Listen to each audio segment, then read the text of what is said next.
to the Mind FCK podcast. I have my amazing friend, I can't do the same level of energy you do. You're younger than I am. Michelle. Hi, Got our shirt.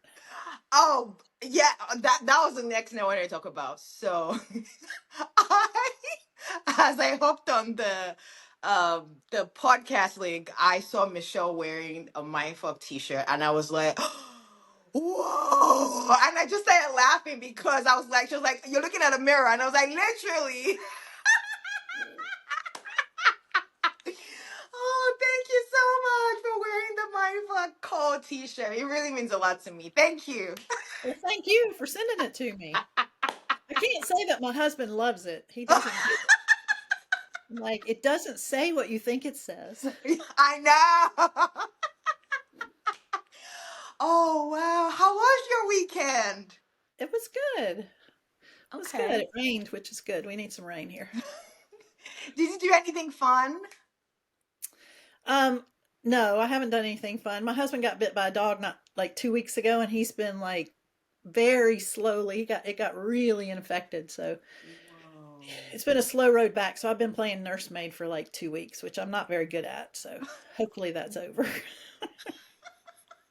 Oh no, I hope he feels better. He's better. He's getting better slowly. Yay. Oh, okay. If you haven't done anything fun recently, what do you do for fun in general? Um, I love to travel like you, kind of just go new places. And I travel a lot for work, and I actually think that's kind of fun too, right? Because you get to see people that you know in this virtual world, and you get to see them in person. Um, that and I got a 15-year-old son who likes to do all kinds of things. I'm always taking him to baseball and school stuff, and that's actually it's fun because I have big girls who are grown, and I thought we were done with all that, and now to get to experience it again is more fun this time around because now you know how fast it goes, and so you're not complaining. You're just like, I love this Again. because it's going to be gone before I know it. Yeah. Oh my God. What has been the most fun place you've ever traveled to that really stuck with you? My favorite place I've been to so far is Scotland. It's just magical. Ah. It's like you're stepping back in time centuries, right? I mean, you're going back to like, William Wallace times, and it just that's just what it looks like out there, and you're it's and the people are so friendly. That's Oh, what I always wow. love. My gauge of places usually has to do with how nice the people are in that area. And so Mm. Scotland is one of my favorite. And we went to Ireland this summer, and Ah. people in Ireland are amazing. They do not Mm. get stressed out about anything. They are the most laid back, kind people. I think that I need to move there. No, I mean, Scotland and Ireland are very similar, um, but it feels much older, and like Scotland just feels like you are back in medieval times, and I just love that. Oh, wow. Wouldn't it be so dope if you moved back there? Maybe you can go retire. Well, I don't know if is your retirement plan to still do the Travel. ocean. Yeah, Yeah. the water, ocean, something like that. Wait, you did tell me. Well, the day after I retire, the plan is to get on the Queen Mary and sail to London. So that's like a 7 day Oh, cross transatlantic journey, and that's going to be my deep compression. And then my husband has once we hit land, he's got every place in the world we're planning on going. So, well, he's planning on traveling for 5 years, just oh, nonstop. I mean, we'll have to come back every once in a while, good, but like we're selling our house and everything we own and hitting the road. oh my God! For 5 years traveling? No, no, yeah, that's what's up. Oh my God! Okay, that sounds fun. Ah, awesome. And he's urging me every day. He's like, "Aren't you ready to retire today?" No, not quite. Oh, I was about to ask you, when are you retiring, Michelle? I got about 5 more years. I got to get that boy out of school. Oh, he's about to go to college or something? I don't know what he's going to do. I'm not really, really pushing him hard towards college. I think it's overrated. And there's Yeah. a lot of trades now that pay people a lot of money because they don't have enough folks doing that. And so I don't, he hates school right now. So I don't know. I don't want him to go to college if he's going to hate it. So we'll see. Oh, okay. Okay. Well, that makes sense. That leads me to my next question. From your own perspective, what does it mean to Michelle to be a human without condition? Without condition, Mhm. I don't know. I don't know that that's even possible because there seems to be condition on everything. But I mean, you've met me and you follow me on LinkedIn, and I have come to a point in my life. I've been through so much that I'm at a point in my life right now where I just don't care what other people say or think about me. Um, I want to give back. I want to like help people from all the experiences that I've been through. I just put stuff out that's really honest and raw, and hopefully it resonates with a few people, but I don't, and I get comments a lot, or people that I work with say, you put some really personal stuff out there. And I'm like, yes, I do. And I don't, and they're like, why do you want people to know that? And I said, you know what? We all go through shit. Right. And most of us have it in our lives, something. And the more we can talk about it and learn from it, the better off we are as a whole society. And so that's kind of my uncondition, is it's just I don't worry about all of the small things I used to worry about when I was younger. And I don't care that I'm getting wrinkles. I don't care that I'm getting gray. All of that I earned, and it shows all of my joy and battles and everything I've been through. And that's the way I feel about any, like, all of the mentorship and advice and things like that that I can give now. It's like I just I don't care what other people think. That's such a liberating way to live, It, right? you know what? I think about it now. I sit here at this age and think, where was this when I was 40? I mean, you worry about everything. There's all these, Mhm. you get out of school and you worry about where you're going to get a job and how you're going to make money. And then you get married and you worry about how you're going to make that work. And you have kids and you worry about that. And there's just always this whole worry, and you're worried about what other people think. And I don't know why. I don't know why it happens like so much later in life that we all finally figure it out. I think there are people who don't figure it out, but I've gotten to a point where none of that worry did me any good, right? Yeah. I mean, it was like you look back on it and you're like, all it did was cause anxiety and as you point out, sickness and all of those things. And it didn't get me make me go forward. I just you go forward through strength, right? Not through the worry. And so Right. I just quit. I just decided I'm not worried about it anymore. I don't worry about it.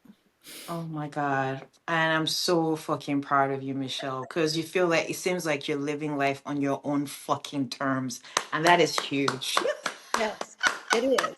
And I try to tell people all the time now, do that. Like, it's a power you have. And like I said, it takes most of us too long to figure it out, but the earlier you can figure it out, the better off you're going to be.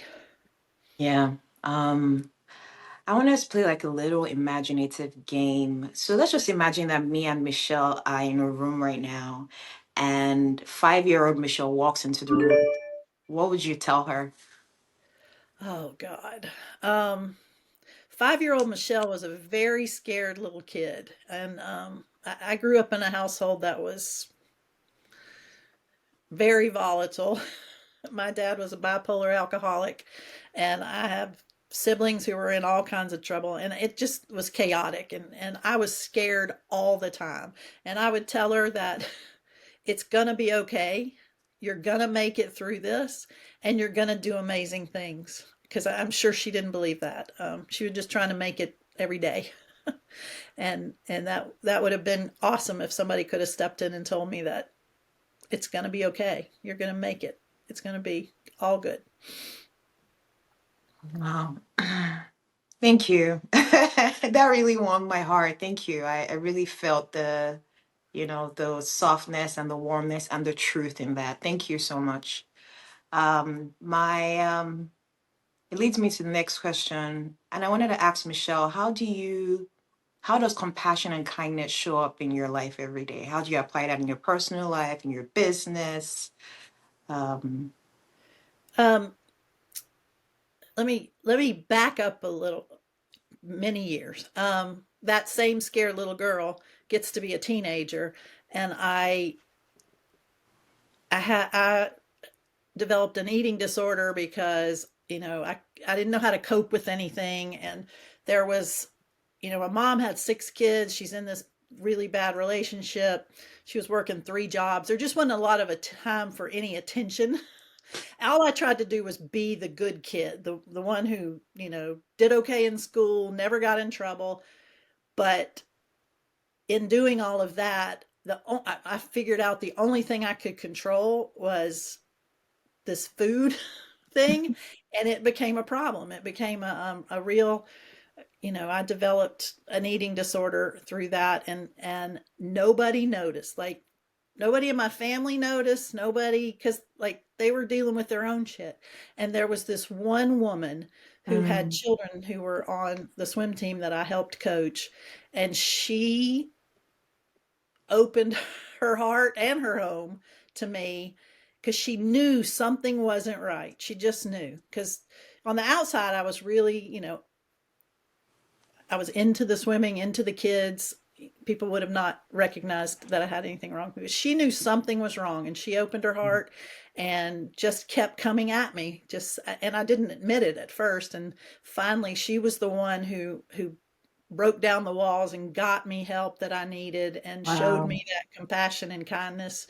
And that had kind of set the stage for me for the rest of my life. It was Mm, like, you have to be a person that recognizes things, right? So the world is so slow to see when people are hurting or they're struggling, and I've tried really hard throughout my life since then to pay attention, and to, if I notice that something just doesn't seem right, there's always this nagging something, right? You can kind of sense it, to just ask the question, or just be an extra good friend, or step in there and say, is there anything you want to talk about? And so I've kind of brought that forward my whole life, and like trying to notice and trying to be that person who could be there for somebody who doesn't feel like they have anybody.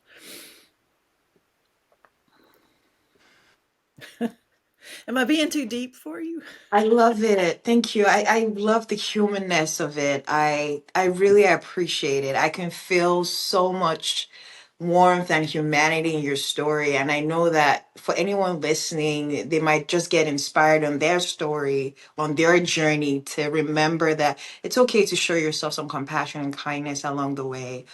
So just thank you. I love going deep, but just thank you so much. I was just taking it all in as you were speaking. That hence the reason for the pause. I will conclude this by asking you. We all have, like, hard times, right?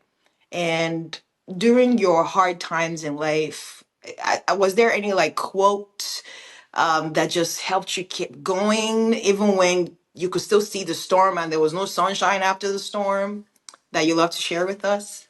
Um, yeah, I mean, mine is all biblical. I stepped into a really great relationship with Christ at a time that it was, my both my parents had just died. My Oh, The financial world around me was caving in, and I just hit my knees and said, I can't do this anymore. And so I actually have a little notebook.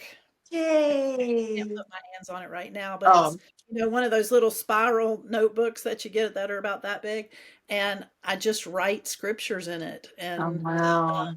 I keep it with me, and it's probably in my purse, that's why I can't get to it. But I I just open it up sometimes, and they're all ones that just really resonates strength and keep going, get you can get through this. You have, believe in what you believe, and I write those down, and I read. That notebook is well weathered because but one of them that I particularly love, and it's over there. My daughter painted a picture and put the quote on there, but it's "Be still and know that I am God." But the "be still" part is so important, and you've been writing about that lately. You gotta. The world is chaos all the time, and we're always go go go go, and it's very important to remind yourself that when that happens, just still yourself, and just in whatever faith or meditation you do, sit down, be still, calm your mind, and just recharge that body while you're doing it. And I think that's so important.